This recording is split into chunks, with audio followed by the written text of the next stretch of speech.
La meva novel·la, El baró de foc, és una novel·la de gènere fantàstic inspirada en llegendes com la del Caro, la de Gualba, la reina de les dones d'aigua, o la de la fundació del monestir de Santa Maria de Valldigna. Justament, la Valldigna, convertida en un territori mític, esdevé l'escenari on es produeix la lluita entre criatures sobrenaturals com les dones d'aigua o els àngels contra els arsinots i els tòtils de combat que pretenen apoderar-se d'un secret guardat al monestir que pot canviar el rumb del planeta Terra. Justament, enmig de la lluita, trobarem els nostres protagonistes,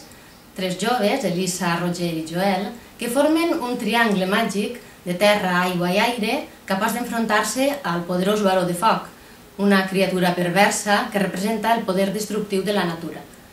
I amb els protagonistes viurem aventures, peripècies, calamitats, però també un viatge iniciàtic i fins i tot arribarem al regne on viu el baró de foc, els seus dominis, les grutes de lava, tot per acabar en una història d'amor encreuats amb un final sorprenent.